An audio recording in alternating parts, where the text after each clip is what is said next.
Yeah. Or do you want me to introduce? Sure. Yeah, because he's your contact. Okay. All right.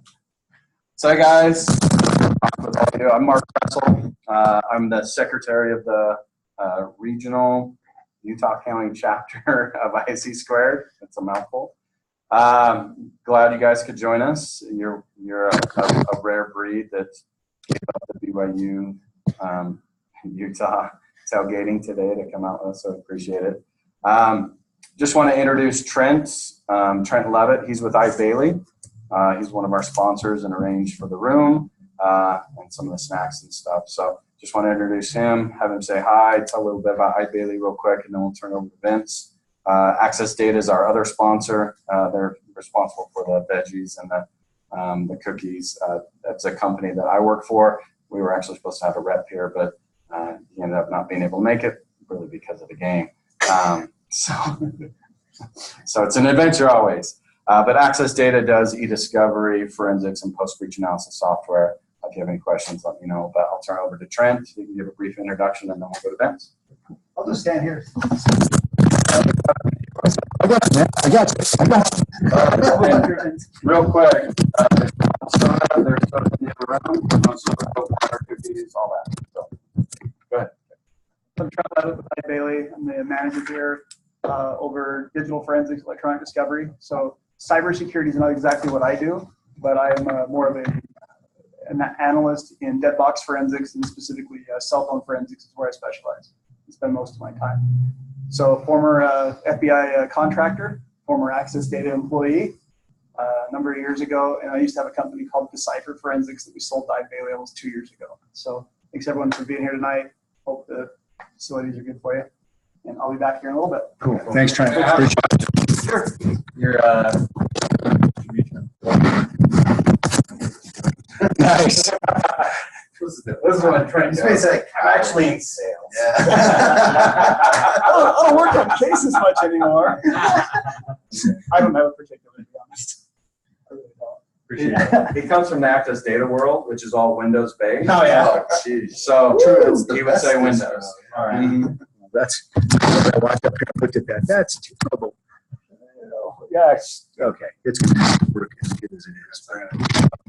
Okay, that's cool. Again, I'm Vince Romney. I am the vice president of this region of the Utah chapter of ISC. So what that means is that we work as, we already go there. We work as a team, Mark and I, to try to put together meetings. We formed up, I guess, officially 3 months ago, kind of coordinated things. This is our first meeting. We wanted to get things started just with a good content that was applicable to, I thought, everybody, which is cloud. You know, everyone's looking at cloud, going to cloud, or they're already in the cloud. And as a result, I think it's something that has a lot of relevance to anyone that's in the security space, because your bosses are looking at you saying, how do we actually make sure that this migration to the cloud, if we do that, or the fact that we're already in it, is secured to the level that we feel it should be. So from the ISC Squared perspective, if you are not already a member, one of the things, talk to any of us that are, we can walk you through that process. We were just having a conversation about where the CISSP kind of certification or the CCSP certifications sit in the marketplace. There's a lot of value there, but we can chat afterwards out in the parking lot because we'll get kicked out at 6:30. Based on that, Craig Olsen is, as you know, the security actor. Just real quick, yeah. Before you jump in. So if you'll make sure, if you didn't, I assume that all of you signed up online to the Eventbrite link. With that, I'll use that to invite you all to the ISC Squared Utah County Chapter LinkedIn page, so you can hear about events when they come up, other than email, that type of thing. If not, get with me. Make sure I have your email before you leave. And we do have a really cool next event after this one, so check that LinkedIn page when you get that invitation. We're just kind of sequencing out some really good ones. This next one will be from the Director of Security Operations for Charles Schwab. He just moved on, but he was managing multiple trillions of dollars of security, which is pretty phenomenal. So, Craig, sir, my neighbor, my friend, and also the dude that helped Liberty Mutual figure out the cloud. There you go. So appreciate Vince. And Vincent is my neighbor. Fun conversations over the 2 years I've been here, and I appreciated this opportunity to talk to you.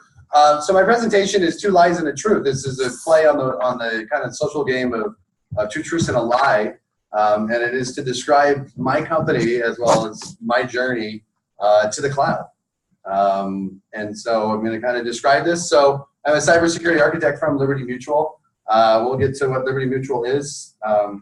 But just a little bit about myself. I've been in cybersecurity for over 10 years. I've been employed at the same company in 2005. I started off as a developer, and then I moved over to security in 2008. It was one of these things that I kind of figured was one of the areas a company should not outsource was security. So I kind of felt it was, kind of something I was interested in from some college. And so I aligned over, and I've been in security ever since. And it has been definitely something that I enjoy. I'm originally from Utah. I grew up in the Sandy area, and then I moved to New England.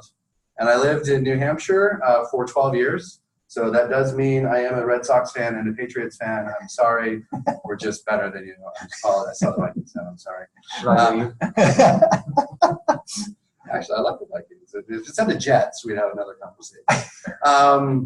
So I lived in New England for about 12 years. I lived right on the ocean of New Hampshire, which is about an hour north of Boston. And so I lived there for 12 years. I returned back to Utah in 2017. And I returned to Bluffdale, so I bought a home right near Vince, which is how I know Vince. I work full-time remote from my home, and then I fly back to Boston every couple of weeks for work.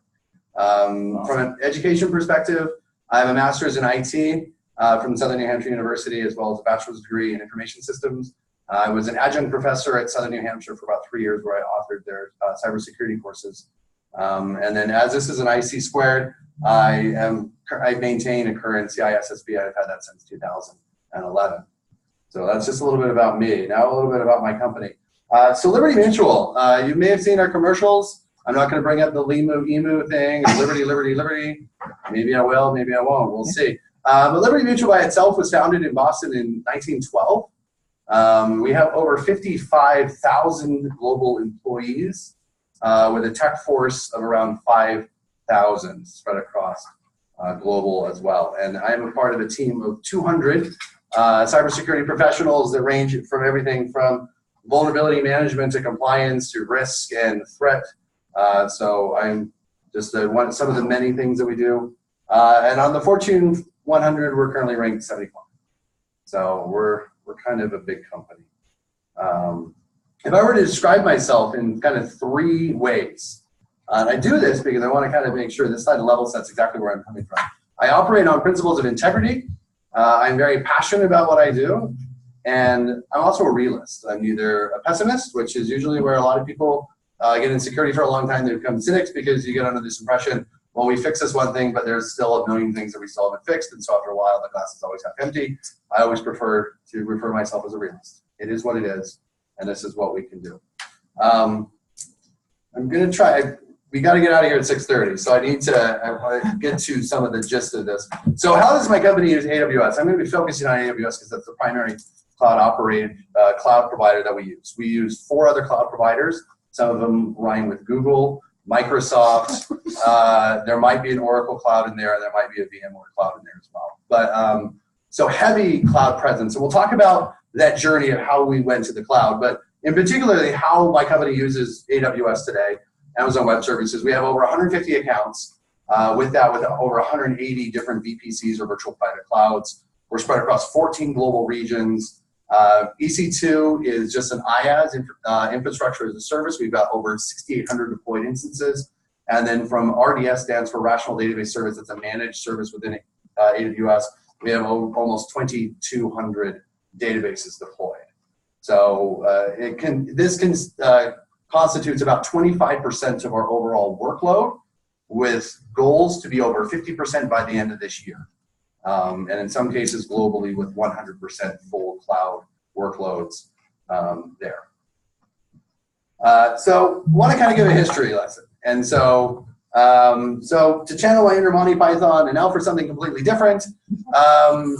This is obviously the Limu and Emu and Doug, and no, I'm not going to be reciting the Liberty, Liberty, Liberty jingle, but I'm sure some of you are probably doing that in your head right now. Just a little history lesson on where we came from before we start the journey on the cloud, and some of you can relate to this with your own companies. So prior to 2014, we had 3 very large domestic data centers, 2 global data centers that use the follow the sun model, with tens of thousands of physical servers, that were dropped and patched sometimes and installed and configured on our networks. We even built out our own virtual private cloud using EMC software. We have mainframes, just a very large physical presence from a compute perspective. Now, sometime before 2014, a very large consulting company presented to our senior leadership a number of things. And one of them was kind of talking about our competitors and other trends in the technology space. And they talked about this thing called cloud computing. And with cloud computing, which was being embraced by our competitors, offered some clear advantages to us. So it offers this whole pay-as-you-use concept, faster automated deployments, quicker global expansion. And so as a result, our company was to the cloud. Now, I want to give you the real reason why. I gave you the technical reason why. To be completely honest here, the primary reason to moving to the public cloud wasn't to replace aging data centers, and it wasn't to replace physical hardware. Over the last 25 years, there's been a common phrase in the business world, and that's called disruption. And it's used pretty much, you know, if you're going to do anything, you have to say, what are you going to do? I'm going to disrupt something. Being in Utah, if we were to mention a company called Novell, for those people that may have not had a family member associated to Novell, may not even know about Novell, that it was a very large presence here in Utah, and through disruption, ceases to exist. And so, you know, I find this when I talk to new hires or interns at my company, and I mention that word, they have no idea what Novell is. They don't know what NetWare is. They have no idea what GroupWise is. They have no idea that 20 years ago, this was the biggest thing in networking, and it's gone. So to talk about disruption is that this contributed to a major factor in my company's decision to go to the cloud. So my company is large. We have annual consolidated revenues of well over $40 billion. And about 15 billion of that is from insuring automobiles. So in 2009, Google started a project that's now called Waymo. It's their autonomous driving vehicle project. They've since expanded this, but the thing to know about what Waymo is that they came out, Google, as part of their autonomous driving vehicle and said, we're so confident in our technology that we're going to self-insure. And so from an insurance perspective, if you've got a fleet of autonomous driving vehicles that are going to self-insure, what does that mean to a company that insures? So there's an opportunity for disruption of what we currently do. $15 billion is almost 40% of what we take home. And suddenly over the course, and it's not going to happen immediately. This is going to be a gradual thing. But when you've got the commercial trucking industry that is begging for autonomous driving vehicles because they can't get enough truck drivers, that there is a need and a demand for this, and it's going to drive it very, very quickly. And so my company recognized that the fastest and the best way that we can preserve ourselves as being around since 1912 is that we have to thwart off disruption, and we have to reinvent ourselves, and we have to be able to develop new products, and we have to develop those products quickly, and we have to deploy them globally. That is why we went to the cloud. It was not because data centers were getting old, it was because it was the only way we were going to reinvent ourselves to fight off disruption. All right. So with that said, let me hit spacebar here. There we go. So as a result of this To the Cloud initiative, there was a significant divide within our IT operations. We had our architecture teams that were very much pushing for the cloud, the cloud, the cloud. And so we would go into meetings and they would have these on their laptops. I built my data center in 5 minutes, and you know my other computer is in an Amazon EC2. And then you'd have security on the other side, and I'm going to show you this, where we would have on our laptops, there is no cloud, it's just somebody else's computer, to remind our architecture and application teams that the cloud posed risk. And it was almost like blood warfare. We would go in 2014, it would be, well, we want this, and we want this. We're like, we can't let you have that. We never let you have that before. Why are we suddenly going to allow you to do this? We want to control our security groups, which is kind of a network, you know, stateful firewall. Well, we never let you control that on premise. Why would we let you control that in the cloud? And so it was a lot of just this butting heads. And security was nervous for a number of reasons. And some of you may remember back in 2014, there was this thing called Codespaces. And in 2014, for those of you who are not aware, Codespaces was a company that existed. And as a result of an AWS hack, caused the entire company to fail. For those that are not aware of it, a hacker gained access to the AWS master creds and then held a ransom and demanded for payment, and the company refused to pay. And so the hacker blew away their entire account, which contained all their repo for all their source code, all their data, and their applications, and it was gone. They ceased to exist in June of 2014, gone. Articles at the time called it murder in the Amazon cloud. Just ceased. And so here we are, $40 billion company. We've got incredible amounts of data. We've got lots of sensitive information. We insure a large portion of our customers. We've got things from their building plans and schematics and all sorts of stuff. And then we're going to go pull this up into the cloud. And this is the headlines that were going on. And so it was kind of a real friction that was going on back in 2014. Now, to talk about today, this is where I'm at today. I've kind of reached a nirvana, kind of a nice state where I've embraced the cloud. Now, some of you are thinking, wait a second, hasn't there been like a major significant security discussion recently in the last few weeks around public cloud? And there has been, and it's always great. I'm not going to talk too much about this one, but it's always great when a USA Today article calls your company out in the same sentence as somebody else, as the person who is related to this. And so, you know, this particular breach has occupied a lot of my time over the last few weeks, and it's got a lot in cybersecurity talking about what this is. And I'm not here to talk about Cap 1.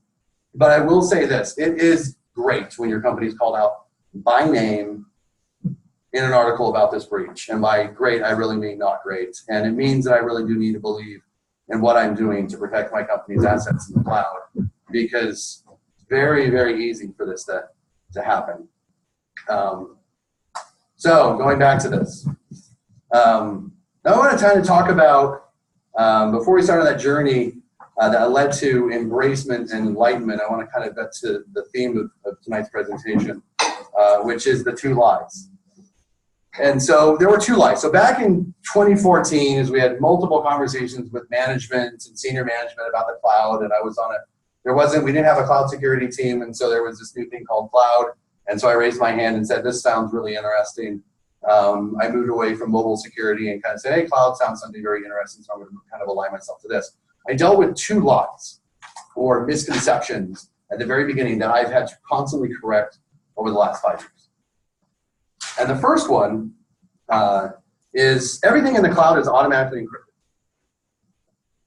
So this was told, hey, if we go to the cloud, everything's encrypted. And there were some reasons to say this, because up to 2014, we were involved in multi-million-dollar projects to encrypt our file systems, because we had administrators that had access to it, and we were not doing well on the audit perspective, and we needed to be able to defend and protect our data there. And so, hey, but if we go to the cloud, everything's encrypted. So management was like, this is fantastic. Let me give you the reality of this. The reality, if you understand how Amazon works, is you've got an EC2 instance. That's where you deploy. You're going to have Windows, Ubuntu, and SUSE Linux, whatever you're going to put here. Then you attach it to a EBS root volume, and then that's encrypted. And the way how that works is the volume encryption that you employ on EBS protects your data from Amazon. It does not protect your data from somebody who has direct access to that EC2 instance, because it's a volume encryption. It's the equivalent of a self-encrypting drive. So you self-encrypt your drives, therefore if it's on its way to Iron Mountain, it falls off the truck, someone picks it up, they can't read the data. But if I were to access that same drive through an authorized protocol on the network, I see the data as if it's in the clear text. So I was having to deal with this problem where they're like, well, all the data is encrypted. What's the big deal? It's like, well, it's only encrypted if nobody has access to the data. If nobody has access to the server, then I have a stance that I can say, it is encrypted, therefore it's protected, therefore I meet the following requirements. We'll get to why this presents the problem later. Sorry if I'm going too fast. I've got the 6:30 deadline, so I'm trying to. Line number 2, everything in the cloud is automatically patched. I thoroughly enjoyed this one. And so those of you who've been involved in a lot of legacy, patching is one of the most difficult things to do. We have tens of thousands of servers. It's one thing to apply a patch, another thing to provide a patch, another thing to apply a patch, and you should probably also restart sometimes. That kind of makes the patch stick. And so we struggled with this over the years. And so then suddenly when management and senior management's told when we go to the cloud, everything's going to be patched. Let me tell you, that's not true. So let's talk about what is there. So I've kind of defined this very easily up here. So number one is you've got a new AMI. AMI stands for Amazon Machine Image. It can be anything that you want. It's just basically a virtualized image of an operating system. And you grab this image and you can put it into what's called an AMI factory. And then as you have deployments happen, so we're using Jenkins here. Jenkins is a process of deploying. It reaches out to your AMI factory, grabs the latest version of the operating system, brings it down, and then layers on your application through automation, and then deploys that out to your EC2. And so therefore now you have a fully patched version. The key cog in this entire process is that right there. I can update, number one, every 90 days with updated Red Hat, updated Ubuntu, updated whatever, CentOS patches. If I don't have that process there, I can't patch it. And so this requires discipline from app teams to be able to say, every time I'm deploying my application to do this. It also means my application has to be cloud ready. It means that I'm willing to redeploy it, and I have those automated processes. We didn't. We were under this whole notion that we're going to take it, and there's a concept called lift and shift. You're going to throw that out in the cloud, or you're just going to shift it out there. And once I do to 3, I have no way to patch it. I have no way to, I can kill this, and that's going to kill instances, and people aren't going to like that. But I have no way to force this to be patched. Because on-prem, you build things like Spacewalk and Satellite where you can patch your systems, but I'm dealing with the same problems all over again. Thus, I didn't solve everything. Everything in the cloud is not automatically patched. So let me get to the truth. So you're like, wow, very negative here. I thought you were realists. They're just true lies. But let me give you the truth. And this is from 5 years of working extensively as the cloud architect for my company. And this is the realist, is that the cloud has the capability to secure your company's resources better than on-premise. And it's kind of weird. Now, we're already 20 minutes or 15 minutes into my presentation. I'm giving you the conclusion. But here it is. Capability is not automatic. It's not guaranteed. It's going to require work. But it's my opinion, and I should probably preface that my opinion should never be confused as fact, that if the public cloud is configured properly through the appropriate preventative, corrective, and detective controls, that it does have that capability more than on-prem. So that's my mic drop. Thank you for your time.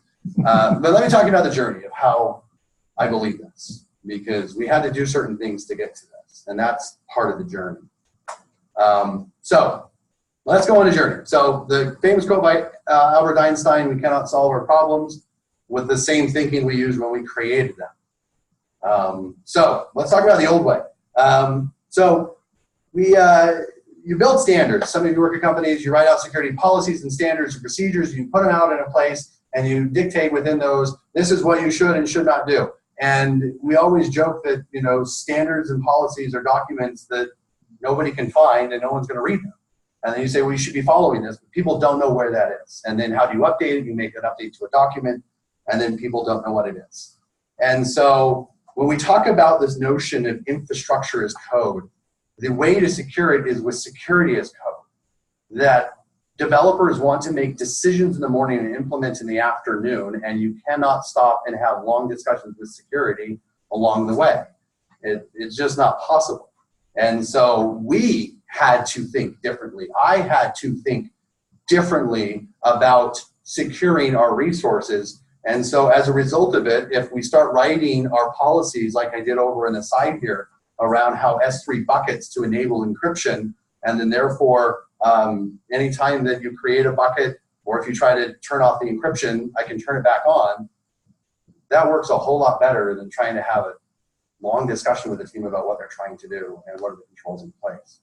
So my company developed a concept called Radar. And so I was the chief security architect on this. This is kind of my baby I've worked on for the last 2 years. And so I want to kind of give you a overview of what Radar can do and why I think this is the better way of solving security and why it has that capability. So for instance, so this is kind of the Radar architecture. What we've got here is we've got an account. We've got over 170 that are deployed here. We've got a process where we're going to say, okay, we're going to create an S3 bucket and we're going to make it unencrypted. And so through Radar, we've got this process where it feeds a CloudWatch event, and then that CloudWatch event is going to then trigger the rules that we set up. It's going to create a notification service, and then it's going to create an event from that. And then from that event, it's going to then notice that, hey, you've unencrypted the bucket. Now we're going to turn that back on. There is no conversations. There is no alerting. It is done automatically. And so, we can then start moving away from, well, hey, this was unencrypted. We'll turn it back on. Well, just turn it back on. And then the violations that are recorded that we stored in this DynamoDB are then read very easily back to the console for our developers. So if something gets turned off, they know why. And so we've developed over 100 of these rules. And this is just a very simple example of when we start looking at encryption on an S3 bucket. So I'm going to give you examples of some of the broad topics that we've done, and I'm going to dive very into depth of a particular one. We've enforced governing encryption. So that volume encryption, if someone tries to turn it off, we can turn it back on. And again, that encryption only protects us from Amazon. It doesn't protect us from ourselves. And so, but we need those baseline securities. It also protects us from external access. So we've got rules that prevent things from like having an S3 bucket with world read public access. Not to reference a thing like the Verizon nice breach of 2016 or anything like that. So therefore we can prevent somebody accidentally taking a bucket full of sensitive data, clicking a couple of buttons, and then bam, it's exposed to the entire world. So we can turn that off. We can turn that off for things like EC2 and RDS. We can enforce visibility. So every one of our accounts has to have all the logging enabled, the CloudTrail, the CloudWatch is enabled by default and cannot be turned off. And then those are drained to our management, to our enterprise log system so that we can then start being able to aggregate and see what's going on and tell that story. I want to kind of address two things very quickly about Radar. So we debuted Radar to the world at the AWS Reinforce conference in June. And the two most common questions that we got out of this was, when is it going to be available? Because everyone's like, hey, this is great. How come it's not on your public Git? And then we're like, a lot of conversations with lawyers. I wish I could say soon. I wish I could say a certain day, but just know the discussions are being had. The second most common question that we got about Radar was exceptions. Yes, it supports exceptions, and that's hard because if you don't have 100% compliance, well then you can argue you've got zero compliance because it's just one single violation. But we're a very large company. We've got 2,500 apps that we've purchased, and we've developed over 5,000 on our own. And we're going to have exceptions to that. That's just the natural thing.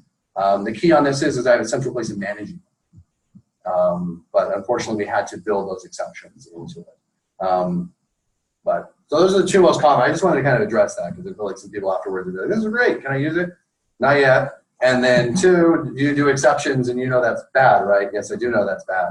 I acknowledge that it's bad, but it is the nature of what we've got, large enterprise like what we've got. So I want to real quickly dive into a very extensive use case about Radar and what we did with it. So if any of you are familiar with RDS, it's a managed platform as a service in AWS. It's a database service. It's fantastic.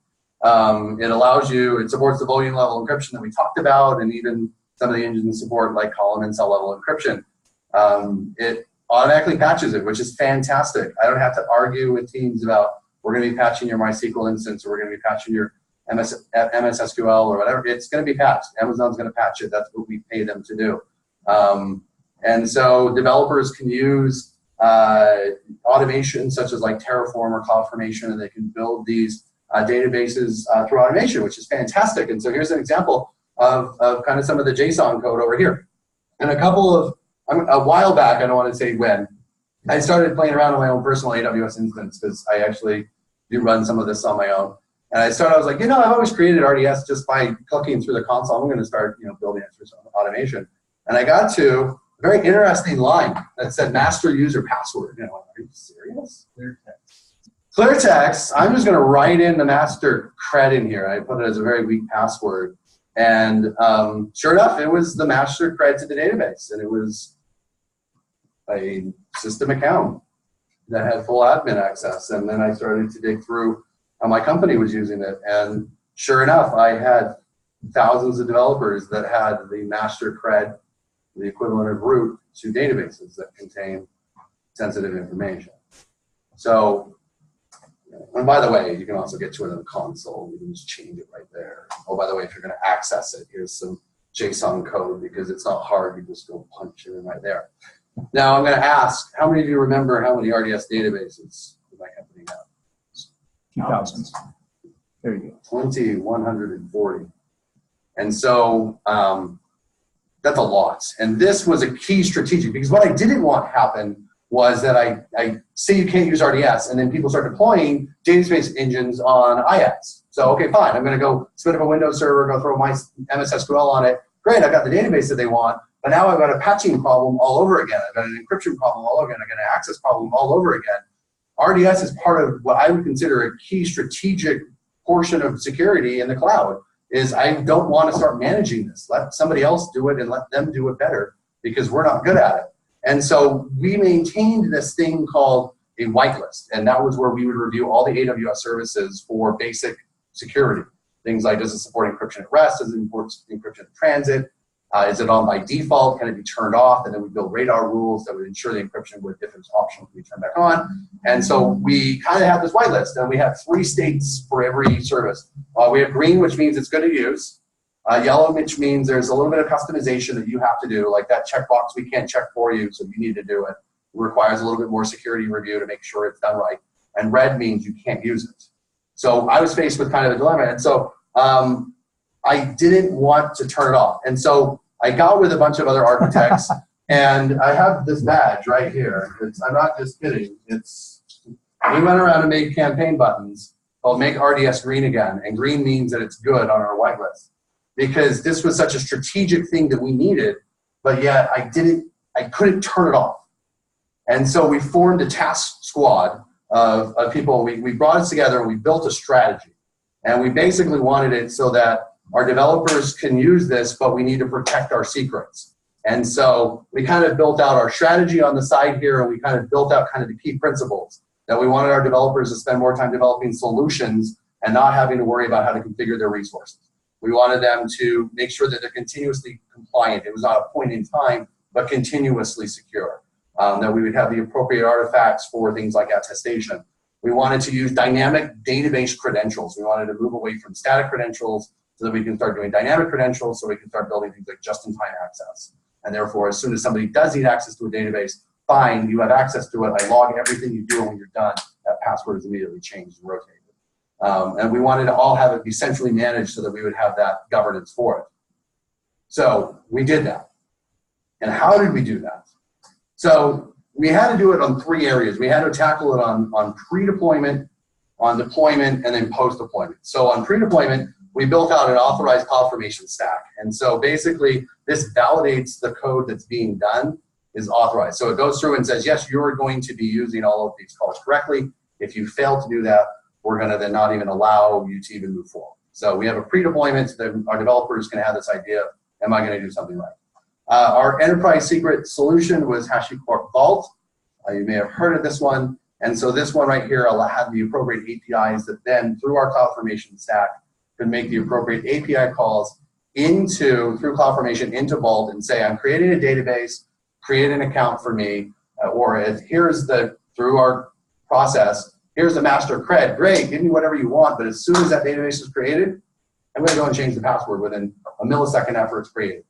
And then now the Vault is ownership of that. And then we bring Radar in, and Radar is the post-deployment. So there's a number of things we had to challenge here.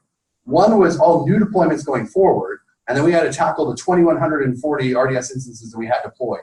And so compliance required all system accounts to be known and managed through Vault. So we created scripts to Radar that would then take the creds from Vault, log into the database, and say, I see the following 8 accounts. Do you have 8 accounts over in your database? If not, it's marked out of compliance.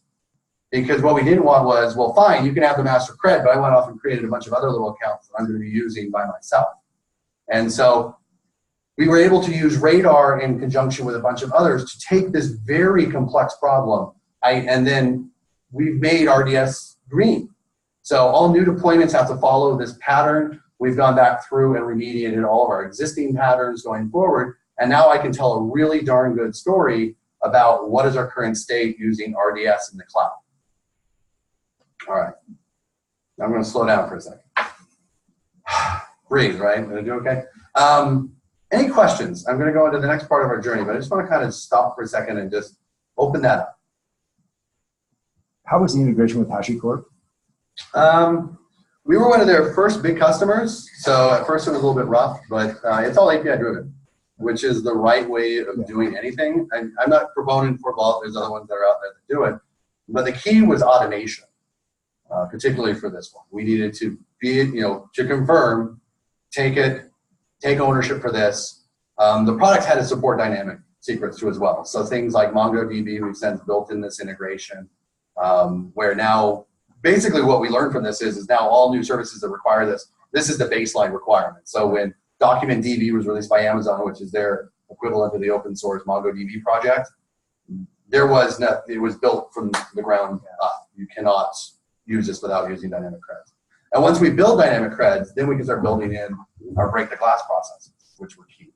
And we've stated that if you break the glass and get access to an EC2 instance, that it's tainted, we actually tag it in a way that within 30 days, you have to redeploy your application. You start showing up on bad lists. Like, I don't know what you did, what was out there. If you're following proper agile, you shouldn't be out there making changes. You should be making it to the code base. And then you should be promoting it through. But in case you have to go out there, this is a tainted instance, therefore you have to redeploy it. Any other questions on this? Or anything else I talked about? If you want to talk about Cap 1, you can talk about that afterwards in the parking lot. Now, I'm going to get to kind of the reflective part of this journey. I'm going to hit you with some stuff pretty fast. So what I wish I would have known 5 years ago. These are always great, right? Like, what I wish I would have known. Well, it doesn't help me as much. It was more self-reflective, but it's really for you. It's really for some of you might be at different parts of your journey. Some of you might even be farther than my company. That's great. You're going to face challenges that are different than what we faced. But for the most part, what I wish I would have known 5 years ago. And some of my pain points that I deal with today are based from this. So the first one is have a defined account strategy. So there's a term that's used in the public cloud, and it's called blast radius. You may have heard this. They talk about security in the cloud as blast radius. And one of the ways that you achieve that is through accounts, because accounts offer some form of isolation, some separation, and that you can create multiple accounts. There's not a cost to create accounts, and that you can start deploying your applications out there. So we made a decision on our account strategy to build it around business units within my company, because no company ever goes through a reorg. No company ever has distribution of businesses or what they do, or maybe acquisitions or divestitures. No one ever does any of that. So at a point in time on a whiteboard in an office, we defined an account. And 5 years later, we are paying the price for that because we've had some major changes, and we start peering things, and we start connecting things. And this notion of a blast radius goes away very quickly if everything can talk to everything, right? Now you're back to a flat network on premise. And so we're like trying to okay, how can we start offering isolation, and how can we start separating things out? So it's kind of like when a university creates a building, they usually just don't pave the walkways. They wait till the students walk, and then they see where they walk, and then they come back and then put the trails down. Instead of trying to define where students are going to walk, they let the students walk, dig up some dirt trails, and then they put it. This is the oval at The Ohio State University. And so, they've obviously, the students have carved out their own paths of how they're going to communicate or walk between different instances. So I think my recommendation for that is we came in and said we're going to build sandbox, and we're going to build a non-prod and a prod. And there you go. And then we had a bunch of pushback because teams were like, well, we don't want sandbox because you don't allow us to have anything with public data in there. But your non-prod, you lock down because it's for automation. So we want this development environment that we can then start playing around with. Okay, that's what they wanted. We didn't want, okay, fine, now we're building that out, and how does that communicate? Then we had to build these shared accounts because these shared accounts needed to be able to talk to everything. You put some centralized service like Vault in it that needs to talk to every account. Well, now I've got an account that's peered everything. And so how does that look? And what's authorized to go in there? And we found ourselves with throwing things like Docker Data Center in one account and then realizing you want to make that a centralized solution, but it's in the wrong account. So instead of moving it to a shared account, we just start peering everything. So my recommendation on that is really just have a defined account strategy and be flexible. The statement we like to make is, accept that the decisions that you made 2 years ago are wrong today, and that's okay. And accept the decisions you make today are going to be wrong in 2 years from now, and that's okay, as long as you're willing to accept that and make changes with that. So a little philosophical statement there just for you to consider. The next thing that I learned, this was probably the hardest lesson, was lift and shift does not work. If you lift and shift your application, you lift and shift the operational support model that goes along with that. And if teams are used to being able to log directly into instances and be able to make changes because of production problems, then they're going to expect the same thing in the cloud. Real quick story. Many years ago, we deployed a lift and shift application to Australia. And in the cloud, you have this concept of availability zones because you want high availability. So you have to deploy the same instance twice. And then we have to have an on-prod version of it. So you've got 2 servers. Now you're down to 4 servers that are running. And it wasn't built for cloud, so it was always running. It was a SharePoint server. So it kept running the whole time. And then when we got the bill back, we wondered why the costs were 4 times higher than if we would have just bought a rack mount and just shoved it in a closet in a sales office. And because we built it so that it was always running, and that's how it was built. That's what SharePoint does. But the cloud is built for peaks and valleys. You spin up what you need, you pay for it, and when you don't need it, don't pay for it, spin it down. This was the hardest lesson for us because we shifted a lot of stuff out there, and we found ourselves with operating system versions that we can't update because this particular version of this library has to run on this one, and it's all the same problems that we had on-prem. You lift and shift. I feel like history keeps telling us to stop doing this. First, it was like lift and shift, from the cable closets to the data centers. And then it was like, to the cloud, but we shift the same baggage that goes along with it. And now we're shifting from cloud to containers, right? And then we're bringing that same level of load and overhead that comes with that. And then I think that when we, and I say collectively we, or the royal we, when do we realize that we've been doing it wrong this entire time? And we need to stop lifting and start shifting our legacy mindsets and move away from this. So just think differently on that one is don't do lift and shift. Real quick, have a defined and enforced patch management strategy. We've talked about this one already. The cloud doesn't patch itself. So if you're going to lift and shift, then have a strategy of how you're going to keep things patched. It doesn't patch automatically, so make sure you've got that out there. Next one, ensure public cloud services have baseline security. Not all services in AWS are created the same. Not all of them, they come through general release and they make it generally available, and it might have baseline encryption turned on. Okay, so great. Now you've got a project that's out there that's not protecting your data. So then teams would come screaming to me, I really need to use this because the cars are going to drive themselves and we're going to cease to exist as a company. And then they're screaming at me, I don't develop this. Go scream at Amazon and go ask them when are they going to get this thing fixed. So ensure that whatever your company determines is your baseline security, that it needs it before you put it out there because it's really hard to pull things back. Have a defined backup strategy for the public cloud. This goes back to the code spaces. Figure out exactly how you're going to back up, where you're going to back up, who has access to it. If you're going to back up to a single account, just put gold mined and put some nice little arrows on it, because why attack the application, go attack the backup, grab the snapshot, and then just go deploy that out to your own instance. Who cares about the app itself, right? So have a defined backup strategy. Who can back up, who can restore. It should be through automation. It should be through things that you can be able to defend. You've got things like multiple account, multiple region. Take advantage of those. And nothing says you can't back up to another cloud or you can't back up to your data set. Think differently, right? Just don't find yourself in a code spaces situation. There's this concept called third-party AMIs. This is where you go out to the marketplace and you can buy any type of software that's out there. You can buy it. Companies are saying, hey, just take our AMI and deploy it, and bam, it's going to just develop itself and you can run it. But then you're shifting all the responsibility for the patching to them. How often do they patch their systems? Do they allow you to install, like an agent to do like vulnerability enumeration, things like that? There's also be wary of third parties that say, hey, go run this CloudFormation script. We'll just go into it and start just building things out. Because now they might have things like they're setting IAM rules. They might be setting external support access into it. They might even through their process, if they don't tag it right, give the ability to create and destroy EC2 instances. Well, that might destroy other apps that are deployed out to that same VPC. So make sure you've got an idea around third-party AMIs and how you can kind of protect those. Network strategy is not one size fits all. Do not define it as this is our subnet structure, this is our internet gateway, this is how you're going to communicate. Be willing to be flexible on this one. Absolutely adjust to it.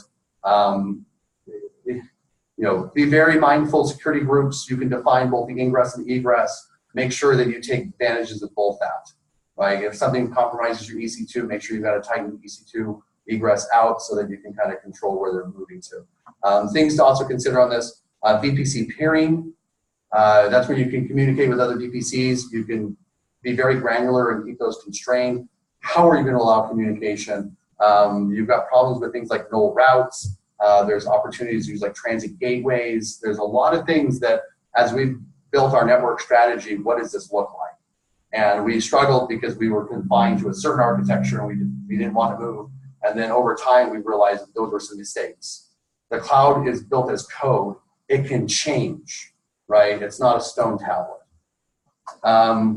Very quickly, I'm not meant to throw shade at Microsoft in any way possible, but Windows, at least for AWS, is not built for the public cloud. It likes to be deployed. It likes to run. It's not built for cloud ready.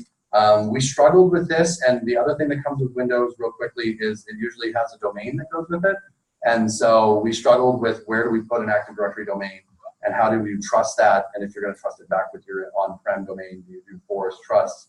This one right here caused us a lot of headaches because Windows by its very nature is not as cloud ready. Now, there is another cloud provider in which they've done a better job of handling Windows because, well, they make Windows. So it might be, one of those that you have a defined strategy that if you're going to run Windows workloads in the public cloud, just go run it over there. And then the last one I want to touch upon is do not ignore serverless. If you don't know what serverless is, this is the ability that you can just, the application, we moved from IaaS to PaaS, and then now you can run that thing called Lambda where you can just build entire applications through lines of code that are executed out in AWS. And we say serverless because there is no server that you associate like EC2 or container like in a PaaS environment. It is running on a server. Let's be clear on that. It's just not your server. It's just running in a cloud computing environment. But this is the biggest trend we've noticed at my company. We're building entire applications that are built serverless. There's even Aurora SQL that is serverless that's built this way. There's things like step functions and all sorts of things that serverless is the new trend, and it is very big, and there's not a lot of security protections for real-time protections. There are a few companies in this space that are being quickly bought out because it's growing trend. But don't ignore serverless. If you have applications that you start seeing are going serverless, make sure that you've got a strategy around that. So, back to enlightenment. I've learned a lot in that journey, and I do go back to my conclusion that I really do believe that the cloud has the capability to secure your application better than on-prem. That because we can do security as code, it allows the ability for you to move at the pace by which your business and developers want. Questions and answers will be out in the parking lot. And I don't have a business card because they just renamed my department. And so if you want to take a photo of that, that's probably the closest you're going to get to my actual business information. I am based here locally in Utah, so if you want to get together and do some lunch or something like that, chat, you can reach me. That's my email. Don't send me like spam or invites to like buy your product. So you have those already. And then if you want to reach out, you can connect with me on LinkedIn. Thanks, guys. There we go. 4 minutes to get out. Is that better? Good job. All right. As you mentioned, 4 minutes to get out, so I'm going to just shut this thing down right now. I will thank Ike Bailey, particularly for providing the location, and